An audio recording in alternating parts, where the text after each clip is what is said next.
Apple released a new MacBook Pro today. Everybody rejoice. It has the long-rumored 16-inch screen and a few other improvements, but is it a game changer? Should you run out and buy one right now? Like, stop watching the video and go. No, don't go. Let's discuss.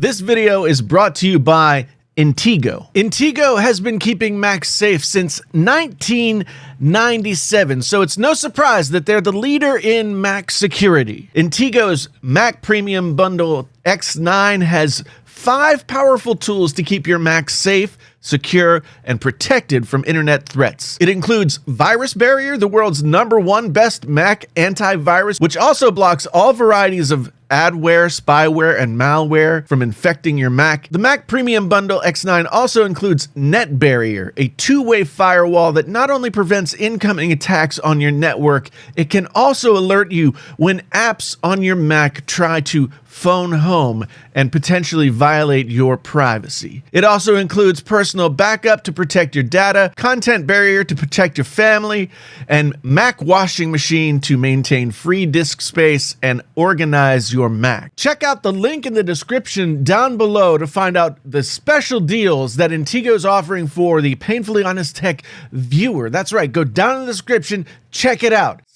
Hey there, friends on YouTube. My name is Jason. This is Painfully Honest Tech. Tech so honest it hurts. If this is your first time here, thanks for stopping by. And if you've been here before, thank you for coming back again. Well, now, Apple, what have you done? You gone and did it. You made the screen bigger. That's cool. Apple's been on a pretty good clip recently in terms of updates to their MacBook Pro lines. The 15-inch MacBook Pro just saw an update earlier this year that solved some of the thermal issues and seems to have fixed most of the issues with the much ballyhooed, much boo-hooed butterfly keyboard. But it's been long rumored that we were going to see a 16-inch MacBook Pro for a while now, probably sometime this year. We've heard everything from it's going to be a completely redesigned machine with new screen tech, all the way down to another refresh that wouldn't change the machine significantly. Today, we found out, at least for the moment, what we've got. Of course, the new MacBook Pro's most noticeable feature is that new screen size. The screen is now 16 inches instead of 15 inches. Most of that is achieved by reducing the bezels around the screen itself. It's, of course, a Retina display measuring at 226 pixels per inch, just like the previous models, and it can push out 500 nits of brightness. MacBook screens have always been among the best you can get, and this one seems like it will be no different. The net result is a larger screen, but basically you've got the same form factor. The new MacBook Pro is slightly larger, but not by all that much. It's also slightly thicker and a tiny bit heavier. One of the contributing factors to that tiny bit heavier is a bigger battery. The MacBook Pro now has a 100 watt-hour battery inside, which is the largest battery size that you can have in a device and still take it on an airplane. Apple says that means 11 hours of battery life, but we won't know how accurate that is until we get the thing into the wild and use it for a while, and really, like, your use case will have a lot to do with what your battery life is. Maybe the biggest, or at least the most controversial, or the most looked forward to change in this new MacBook Pro is the change in the keyboard. The difficulty Apple has had with the butterfly keyboard design they introduced back in 2016 has been well documented and much complained about. The design, which lowered the profile of the keyboard, did not prove to be as reliable as it probably should have been. So Apple has taken a step back now to previous tech they used in keyboards, the scissor switch. The last time this kind of switch was used in a MacBook Pro was 2015, and it was a great, reliable keyboard that felt great to type on. The new keyboard has some of that same feel as the old keyboard, but the key travel is lower. It's 1 millimeter, so it'll be nice to have that back, although I do personally like the butterfly keys and I haven't really had any problems with them. If the design does prove more reliable than the butterfly keyboard, that's a good thing. And this, the new Apple, it's nice to see them take a step back into a previous tech if it means a better product for the consumers. Oh, and they also brought back the physical escape key instead of having it live in the touch bar, which is good for many, many people. That was the thing that many people were upset about. The touch bar itself, however, still seems to be completely useless.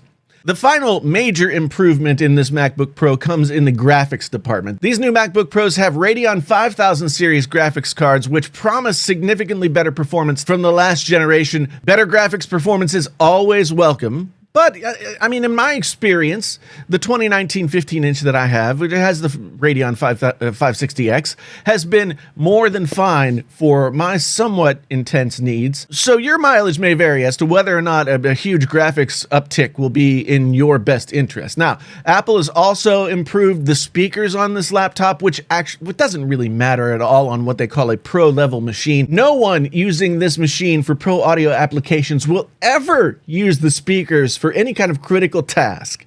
Speakers on laptops have always been kind of a throwaway feature for me anyway, so I guess it's nice that these sound better, and Apple's have always had really nice speakers on their laptops, but when there are so many better choices out there besides listening to the laptop speakers, I mean, who really cares? Apple also claims to have improved the microphone quality on this. They now say that the microphone is studio quality, which is insulting to anyone who knows what studio quality microphones actually sound like. At best, they sound a little bit better than the previous onboard mics in the tests that I've heard, but they still sound like crap. Don't go out and buy this machine hoping that you won't need an external mic for your podcast anymore or anything.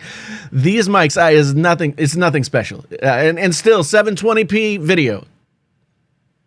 All in all, Apple's done a good bit to make this a solid refresh of the MacBook Pro, but there are a few things that haven't been refreshed that make this less than a slam dunk upgrade, especially if you have a more recent MacBook Pro, say 2 or maybe even 3 years old. The processors in here, they're still the 9th generation Intel processors. There's absolutely nothing wrong about that.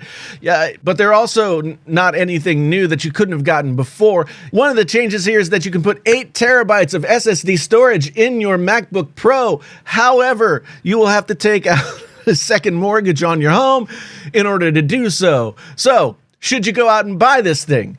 If you have a 2018 or a 2019 MacBook Pro, I say no. Wait for the 2020 model that's supposed to be like micro LED and all this other stuff and a total redesign and blah, blah, blah. We've heard this all before. You know, everything's always going to be a total redesign until it's not. But there will be new processors, there will be improvements, so waiting another 6 months or so might be in your best interest if you have a newer MacBook. If you're in need immediately of more graphics power, maybe you go for this one, but if you've been getting by with what you've got at the moment, then again, it probably makes sense to wait. If you've been in butterfly keyboard hell where the keyboard just keeps crapping out on you, that's probably enough to make you want to pony up the dough for the new MacBook Pro, and I don't blame you.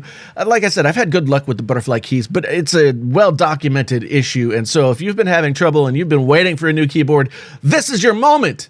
If you have a 2017 or older MacBook Pro, it's worth thinking about this one. You'll get a lot more power out of this machine and all around, and you'll get the bigger screen, so that's a plus. The new 16-inch MacBook Pro is a nice refresh, and it addresses some key issues that were problems with the previous models, but it is not a run out to the Apple Store and get one now kind of refresh. It's not that imperative. Apple's been on a little bit of a roll here, actually in 2019, giving the customers things that they've been asking for, which has been confusing, but also a nice development. For years, it seems like no voice could penetrate the force field of the giant space donut, but recently we've seen a shift.